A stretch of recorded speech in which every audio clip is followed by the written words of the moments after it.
नमस्कार. झटपट मराठी टिप्समध्ये आज आपण बघणार आहोत का घरातल्या आपल्या नेहमीच्या कामांमधल्या ज्या कठीण गोष्टी वाटतात त्या अगदी सोप्या रीतीने केल्या तर खरंच सोप्या होतात. तर बघूया कोणत्या आहेत त्या. बऱ्याच जणांकडे ना साईचं दही वेगवेगळ्या पद्धतीने लावतात किंवा काही जण नुसती सायच करतात. मग ना तुपाची तक्रार असते, शिवाय बेरीसुद्धा खूप येते. तर मी कशा पद्धतीने करते त्याच्यामुळे माझी बेरी खूप कमी येते आणि तूपसुद्धा अगदी रवाळ होतं. मला ना ताक करायला हे ब्लेंडरच लागतं, हँड ब्लेंडर. त्याच्याशिवाय कामच नाही होत. माझं आधीचं बजाजचं होतं ते लवकर खराब झालं, तर त्याच्यानंतर आता हे मी लाईफ लॉंगचं घेतलेलं आहे. तर हल्ली हे वापरते, कारण मधल्या काळात माझ्याकडे ब्लेंडरच नव्हतं, ते खराब झालेलं. मग मी ना मिक्सरचं जे जार असतं त्याच्यावर करायची, पण त्याच्यात ना खूप असं लोणी वाया जातं, म्हणजे त्या भांड्याला लागून वगैरे. त्याच्यामुळे हे बरं पडतं. हे असं पातेल्यात केलं ना का त्याच पातेल्यात मी लोणी कडवते, म्हणजे अजिबात वाया जात नाही. आणि ह्याने केलं ना का बेरी सुद्धा जास्त येत नाही, छान अगदी लोणी भरपूर मिळतं आणि तूप सुद्धा छान होतं. हे लाईफ लॉंगचं ना इलेक्ट्रिक ब्लेंडर आहे, ते मी अवघ्या 500 रुपयात घेतलं आहे. बजाजचं मी आधी घेतलेलं ते काहीतरी 1500च्या वर होतं आणि एकच वर्ष टिकलं. खूप अगदी खराब पीस होता तो. मी अगदी कंपनीला नावं नाही ठेवत, कदाचित मला तो पीस खराब मिळाला असेल. तर पहा, अशा पद्धतीने ब्लेंडरने पटकन होतं. आता याच पातेल्यात मी सगळं करून दाखवते. तर आता पहा, लोणी भरपूर आलेलं आहे. हे 4 दिवसाचं आहे माझं. तर दर 4 दिवसांनी मी असा गोळा काढते आणि मग 2 गोळे एकत्र केले का तूप भरपूर मिळतं. पण मी आज एकच गोळा दाखवते. तर 2दा फक्त मी धुवून घेतलेलं आहे. अजिबात आंबट होत नाही किंवा बेरी जास्त येत नाही. तर मी असं छान धुवून घेतलं आहे 2 वेळेस. आणि ते पाणी आहे ना, ते भातासाठी वगैरे कशासाठी आपण वापरू शकतो, ते फेकायचं नाही, धुवून घेतलेलं. तर आता आपण लोणी कडत ठेवूया आणि त्याचं बघा रवाळ तूप मिळेल.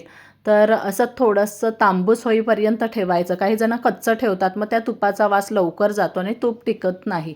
तर गाळून घ्यायचं आहे, म्हणजे जे बेरीत थोडंसं प्रमाण असतं ते त्याच्यात येत नाही. आणि छान पहा, असं तांबूस असं तूप मिळालेलं आहे. आता बेरी पाहाल तर अगदी पहा एवढीच आहे. आणि असा बेरीचा कलर होऊ द्यायचा, म्हणजे ते तूप चांगलं आणि टिकणार आणि छान रवाळ होऊन जातं. तर पहा, गोठलेलं आहे आता आणि मी दाखवते. तर अगदी रवाळ तूप झालेलं आहे, भरपूर दिवस टिकतं आणि त्याचा वास पण कायम राहतो. तर वर्षभरसुद्धा हे चांगलं राहतं. सगळ्यात जास्त कठीण काम सगळ्यांना वाटतं ते या काचा साफ करणं, आणि खूप कठीणच असतं. तर त्या अगदी सोप्या पद्धतीने कशा साफ करायच्या पहा. अगदी दर 15 दिवसाने अशी धूळ उडलेली असते आणि काचा पहा ब्लर झालेल्या आहेत, अगदी ट्रान्सपरंट काचा, आणि त्या सहज दिसतात घाण झालेल्या, धूळ उडलेली. तर त्या आज आपल्याला सोप्या पद्धतीने साफ करायच्या आहेत. पाहिलं ना, या काचा किती खराब झालेल्या आहेत. अगदी ट्रान्सपरंट असल्यामुळे ना त्या नेहमी स्वच्छ ठेवायला लागतात, आणि एवढी धूळ येते ना. फर्स्ट फ्लोअरला असल्यामुळे माझ्या काचा नेहमी धुराळलेल्या असतात आणि त्याच्यावर नेहमी वरच्यावर हात फिरवायला लागतो. तर ही कामं आपली ना नेहमीचीच क्लिनिंगची असतात. घरात कुठला तरी कोपरा आपल्याला ना साफ करायला लागतो. तर चला आता काचा साफ करूया. ट्रान्सपरंट काचा कशा साफ करायच्या त्या बघूया. क्लिनिंगची कामं करताना ना टी-शर्ट, पायजमा आणि केस ना वर बांधावे, हे लक्षात ठेवायचं, म्हणजे सहज करता येतं. करायच्या आहेत, पण अगदी सोप्या पद्धतीने आपल्याला या साफ करायच्या आहेत. तर त्याच्यासाठी फक्त ह्या 3 गोष्टी लागणार आहे. एक हे जुनं कापड, मी जुनी बेडशीट घेतलेली जी फाटलेली होती ती. त्याच्यानंतर हा वायपर आहे आणि हे एक मी सोल्युशन बनवलेलं आहे. म्हणजे काय नाही, नुसतं पाणी आणि याच्यात मी हँडवॉश घेतलेलं आहे.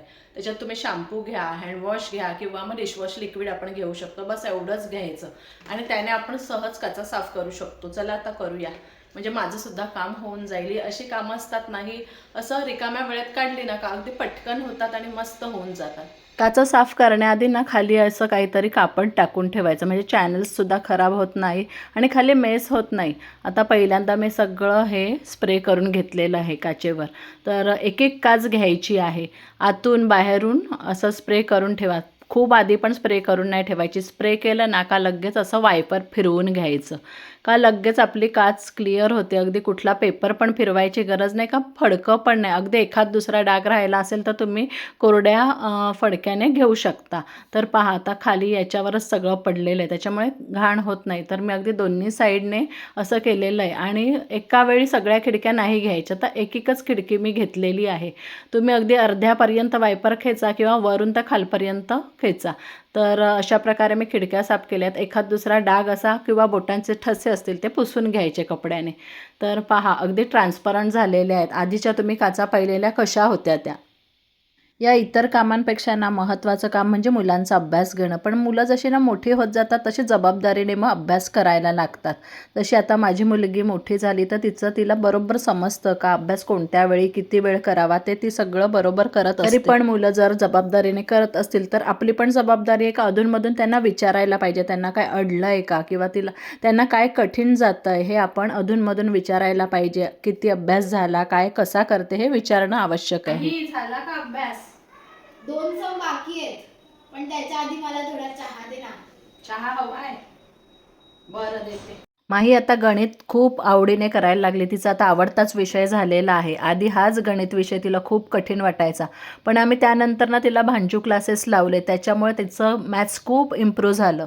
भांजू एक ऑनलाईन मॅथ्स लर्निंग प्लॅटफॉर्म आहे. हा कोर्स जर मुलांना लावला ना तर मुलं नक्कीच हुशार होतात. हा कोर्स जगातील सगळ्यात फास्ट ह्युमन कॅल्क्युलेटरने तयार केलेला आहे. त्यांचं नाव आहे नीलकंठ भानू. हा कोर्स म्हणजे मुलांसाठी मॅथ्सचं कुठलंच प्रेशर नाही, तर कॉन्फिडन्स आणि फन बरोबर शिकण्याचं हे एक माध्यम आहे. इंडियातली बरीचशी मुलं याच्यामध्ये शिकतात. 18पेक्षा अधिक देशात हा कोर्स अवेलेबल आहे. जी लिंक देत आहे ना त्याच्यामध्ये तुम्ही जर नाव बुक कराल ना तर तुम्हाला 25% डिस्काउंट सुद्धा मिळणार आहे.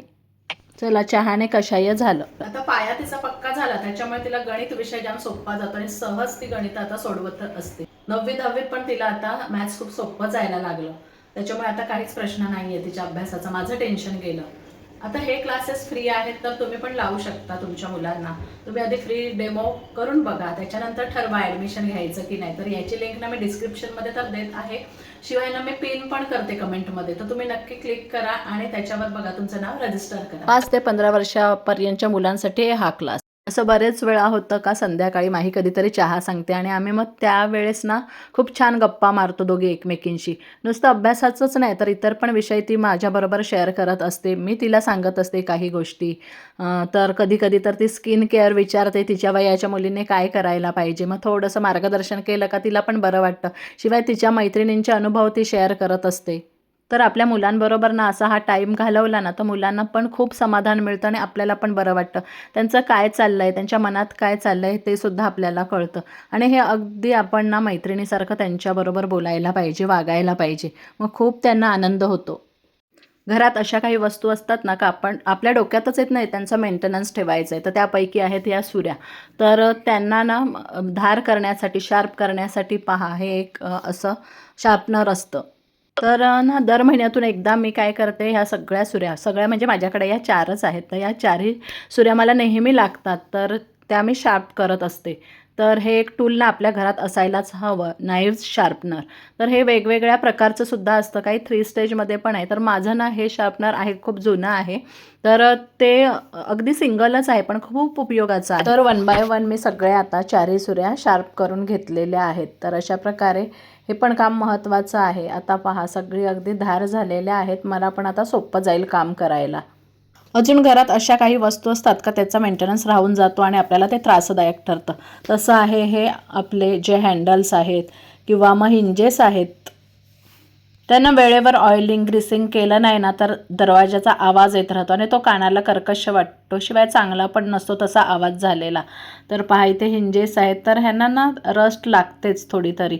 तर इथे मी WD-40चा नेहमी वापर करते आणि अगदी क्लिअर होऊन जातं हे. तर हे पण अगदी 3 महिन्यातून एकदा केलं ना तर आपले दरवाजे पण चांगले राहतात, मेंटेन राहतात, लॉक गंजत नाहीत आणि हँडल्सचा आवाज येत नाही. अगदी स्मूथली हँडल्स होऊन जातात. तर आजच्या व्हिडिओमधल्या 4ही गोष्टी तुम्हाला कशा वाटल्या, आवडल्या का? व्हिडिओ आवडला का? व्हिडिओ आवडला असेल तर लाईक, शेअर, कमेंट करा आणि चॅनल नक्की सबस्क्राईब करा.